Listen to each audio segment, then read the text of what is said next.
भाज्या करण्याची पद्धत सगळ्यांची वेगळी वेगळी असते आणि आपल्याला कोणी गेस्ट वगैरे आले तर विचार पडतो। समजा आपल्याकडे 4-5 मेंबर एक्स्ट्रा आलेत तर त्यांच्यासाठी किती क्वांटिटीमध्ये आपण भाजी बनवायची, तर ते मी आज या व्हिडिओमध्ये तुम्हाला चमचमीत आणि रस्सेदार भाजी कशी बनवायची ते दाखवणार आहे। चला तर मग रेसिपीला सुरुवात करूया। हाय एव्हरीवन, ममताज ऑल चॅनलमध्ये आपल्या सर्वांचं खूप खूप मनापासून स्वागत आहे। आज आपण सोयाबीन वडी किंवा सोया चंक्स पण म्हणतात त्याला आणि बटाटा याची भाजी कशी बनवायची ते बघूयात।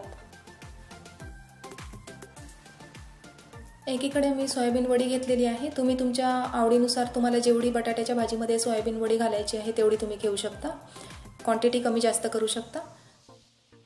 आणि एकीकडे एका कुकरमध्ये मी बटाटे घेतलेले आहेत, 4 ते 5 बटाटे तुम्ही बघू शकता, मीडियम साईजचे बटाटे घेतलेत।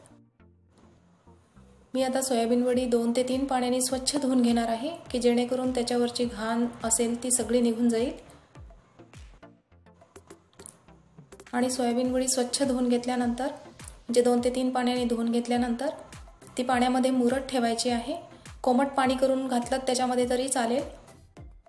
जर त्याच्यामध्ये कोमट पाणी घातलं तर सोयाबीन वडी ही पटकन भिजते आणि पटकन भाजीला पण तयार होते।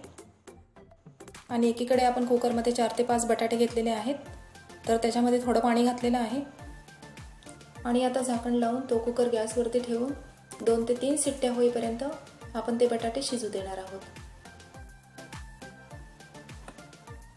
तर एकीकडे आपण बटाटे शिजायला कुकरमध्ये ठेवलेले आहेत एका गॅसवरती आणि दुसऱ्या गॅसवरती आपण कांदा वगैरे पूर्ण साहित्य भाजून घेणार आहोत। जो काही मसाला लागेल तो आपण भाजून घेणार आहोत। जोपर्यंत एकीकडे कुकरमध्ये आपण बटाटे ठेवलेत ते उकडेपर्यंत आणि सोयाबीन वडी आपली चांगली भिजून तयार होईपर्यंत म्हणजे मुरेपर्यंत आपला मसाला भाजून होईल। 2 मीडियम साईजचे मी कांदे घेतलेले आहेत, ते मोठे मोठे चिरून घेतले कारण मिक्सरमध्ये फिरवून घ्यायचे होते, म्हणून मी मोठे मोठेच चिरून घेतलेले आहेत कांदे। तर कांद्याची क्वांटिटी तुम्ही कमी जास्त करू शकता तुमच्या आवडीनुसार। तर अशा पद्धतीने कांदा भाजून झालेला आहे। आता कढईमध्ये थोडासा काजू घेतलाय आणि दालवा घेतलाय। दालव्याला डाळ्या पण म्हणतात, कोणी डाळ्या म्हणतं, कोणी दालवा म्हणतं। आणि खोबरं पण घेतलेलं आहे। थोडं काजू आणि दालवा भाजून झाल्यानंतर थोडं खोबरं घातलेलं आहे। पोहे खाण्याच्या चमच्याने 4 टेबलस्पून मी खोबरं घेतलेलं आहे। काजूची आणि दालव्याची क्वांटिटी तुम्ही कमी जास्त करू शकता। काजूने पण भाजीला घट्टपणा येतो, उलट दालवा तुम्ही स्किप केलात तरी चालेल, दालव्याने घट्टपणा येतो पण भाजीचा लाल जो कलर असतो तो जरा कमी होतो। आणि टोमॅटो घेतलेत 2 मीडियम साईजचे, त्याचे पण मी मोठे मोठेच पीस घेतलेत कट करून। तुम्ही ह्याच्यामध्ये हिरवी मिरची घालायची असेल तर घालू शकता, पण भाजीच्या कलरमध्ये फरक पडेल। जर रेड कलरची मिरची असेल ती घातलीत तरी चालेल भाजून। आणि आता हे आपण मिक्सरला फिरवून घेणार आहे। आता एक कढई घेतलेली आहे, कढईमध्ये मी 4 चमचे तेल घेतलेलं आहे, 4 पळी म्हटलात तरी चालेल। आणि तेलाची क्वांटिटी तुम्ही कमी जास्त करू शकता तुमच्या आवडीनुसार। तुम्हाला जास्ती क्वांटिटी पाहिजे असेल तेलाची तर तुम्ही वाढवू शकता आणि तेल आणि तूप मिक्स केलात तरी चालेल। तेल आणि तूप मिक्स ह्याच्यासाठी म्हटलंय मी, टेस्टमध्ये पण भाजीचा फरक पडतो, त्यामुळे तेल तूप मिक्स करून घेतलात तरी चालेल।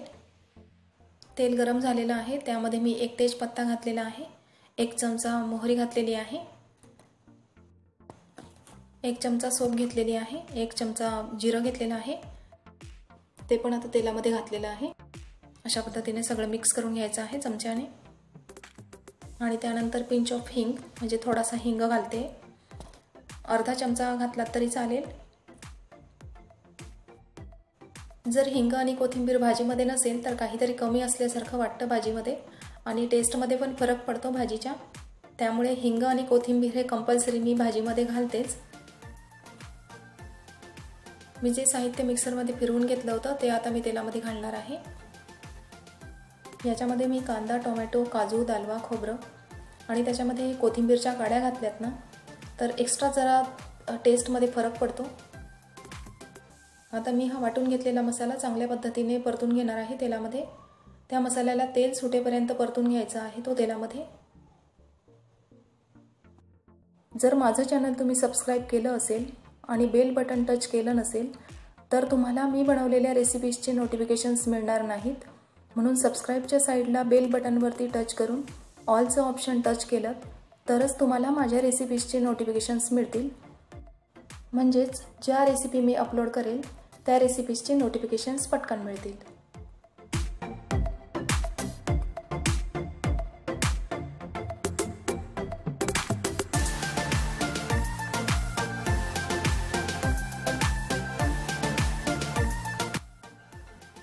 तुम्ही बघू शकता मी हा मसाला तेल सुटेपर्यंत भाजून घेतलेला आहे, तेलामध्ये परतून घेतलेला आहे. आता त्याच्यामध्ये लसूण, आलं आणि जिरं ह्याची पेस्ट घातलेली आहे, 1 ते 1.5 चमचा. 1 टीस्पून धनेपूड म्हणजेच 1 चमचा धने पावडर, हाफ चमचा हळद म्हणजेच हाफ टीस्पून,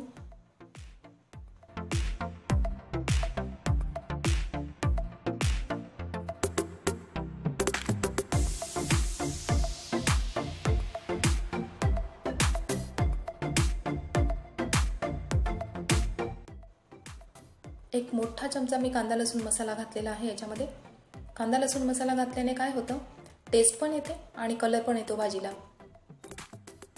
असं काही नाही की घातलाच पाहिजे, माझ्याकडे होता म्हणून मी घातला, पण कलरमध्ये खूप फरक पडतो. आणि 2 चमचा गरम मसाला घातलेला आहे. 3 ते 4 चमचा मी लाल तिखट घातलेला आहे. तुम्ही तुमच्या आवडीनुसार कमी जास्त करू शकता तिखट. तुम्हाला तेज जर पाहिजे असेल तर तुम्ही वाढवू पण शकता आणि कमी तिखट पाहिजे असेल तर तुम्ही कमी पण करू शकता. लाल तिखटची क्वांटिटी आपण कमी जास्त करू शकतो. आपल्याला भाजी किती प्रमाणात तिखट पाहिजे अशा पद्धतीने आपण लाल तिखट त्याच्यामध्ये घालायचं आहे. आणि मीठ चवीनुसार घालायचं आहे त्याच्यामध्ये. हा पूर्ण मसाला चांगल्या प्रकारे तेलामध्ये परतून घ्यायचा आहे.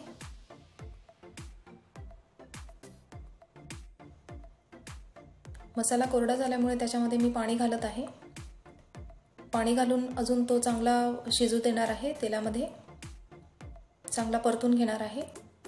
म्हणजे त्याला चांगलं तेल सुटेपर्यंत परतून घेणार आहे तो. थोडं पाणी घातलं म्हणजे मसाला जळत पण नाही आणि टेस्ट पण छान येते आणि शिजतो पण छानपैकी, म्हणून त्याच्यामध्ये थोडं पाणी घातलेलं आहे मी. आता मसाला तेल सुटेपर्यंत आपल्याला आणखी परतून घ्यायचा आहे. तुम्ही बघू शकता मसाल्याला चांगलं तेल सुटलेलं आहे.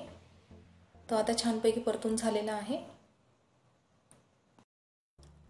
आता आपण ह्याच्यामध्ये सोयाबीन वड्या आणि बटाटे चिरून ठेवलेले आहेत मी, तर ते आता याच्यामध्ये ॲड करणार आहे. तर त्याआधी तुम्हाला एक गोष्ट लक्षात ठेवायची आहे, ज्या सोयाबीन वड्या आपण भिजत घातलेल्या होत्या त्या आपल्याला आणखी एकदा 2 ते 3 पाण्याने चांगल्या प्रेस करून धुवून घ्यायच्या आहेत आणि पिळून आपल्याला ह्या भाजीमध्ये घालायच्या आहेत, मसाल्यामध्ये घालायच्या आहेत. पिळून घ्यायच्या आहेत, प्रेस करून घ्यायच्या आहेत की जेणेकरून त्यामधलं पूर्ण पाणी निघायला हवं. जर पाणी त्यामध्ये राहिलं तर त्या पांचट लागतात. म्हणूनच आपल्याला त्या वड्या पिळून म्हणजेच पाणी त्यामधलं पूर्ण काढून आपल्याला त्या मसाल्यामध्ये मिक्स करायच्या आहेत. आणि फोडी करून ठेवलेले बटाटे पण घालायचे आहेत त्याच्यामध्ये.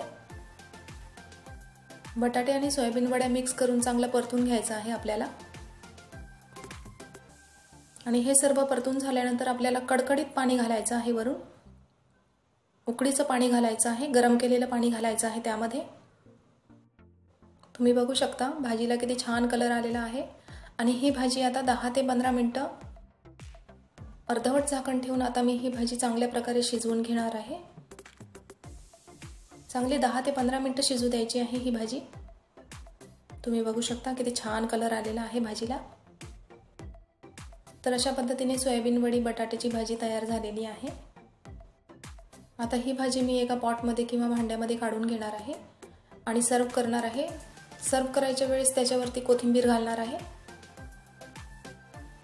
तुम्हाला आजची माझी रेसिपी आवडली असेल तर इन्स्टावरती मला फॉलो करून तुम्ही बनवलेल्या रेसिपीजचे फोटो काढून शेअर करू शकता.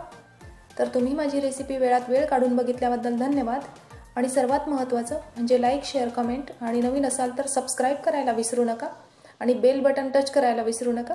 चला तर आपण पुन्हा भेटूया एक नव्या खमंग रेसिपीमध्ये. तोपर्यंत खुश रहा आणि खात रहा.